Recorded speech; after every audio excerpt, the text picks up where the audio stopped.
आज नाशिकमध्ये अयोध्यामध्ये जे राम मंदिराचा दानाचा जो प्रश्न आहे त्या संदर्भात नाशिकमध्ये सत्याग्रह आंदोलन जे आहे ते हर्षवर्धन सपकाळ यांच्या नेतृत्वाखाली पार पडले आहेत। हर्षवर्धन सपकाळ आपल्यासोबत आहेत।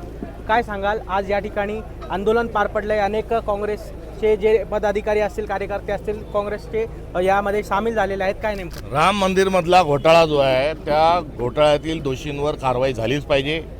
जे दोषी असतील त्यांच्या घरावर बुलडोजर चाललंच पाहिजे आणि सरकार जी आहे ही चोरी लपवण्यामध्ये लिप्त आहे। यांचा पर्दाफाश करण्याच्या अनुषंगाने आम्ही आज सत्याचा आग्रह करण्यासाठी काळाराम मंदिर या ठिकाणी आलेलो आहोत। आपण सांगितलं का हे जे पैसे आहेत हे खरं तर पक्ष पुढीसाठी जे आहेत ते ही शक्यता जी आहे ती नाकारता येत नाही, मात्र नेमकं काय याच्या मागे आपण जर बघितलं तर एकंदरीत मोठे पक्ष जे आहेत अजूनही भाजपामध्ये विलीन होण्याच्या तयारीमध्ये आहेत। तो या सगळ्या प्रकरणाची सुप्रीम कोर्टाच्या माध्यमातून जजच्या माध्यमातून चौकशी झाली पाहिजे।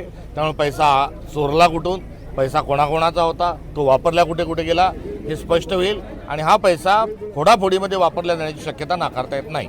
आंदोलन किती प्रकारे अजूनही तीव्र होऊ शकतं, कारण आज पावसामुळे आपण सांगितलं की आंदोलन जे आहे ते थोडक्या प्रमाणात केलं आहे, नेमकं आता याच्या पुढे आम्ही सरकारला जा विचारल्याशिवाय स्वस्त बसणार नाही।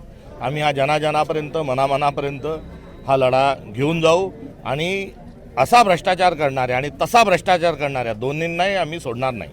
नक्कीच हर्षवर्धन सपकाळ आपल्यासोबत होते। आपण जर माझ्या मागे बघितलं तर अनेक काँग्रेसचे पदाधिकारी जे आहेत ते या ठिकाणी सामील झाले आहेत। हातात जे आहेत अनेक फलक घेऊन ते या ठिकाणी आंदोलनामध्ये सामील झाले आहेत। आता हे आंदोलन कितपत तीव्र होतं आणि कितपत या आंदोलनाचा फायदा राम मंदिराच्या या दानावरती होतो हे बघणं देखील महत्त्वाचं असणार आहे। वैभव घुगे, LS मराठी, नाशिक।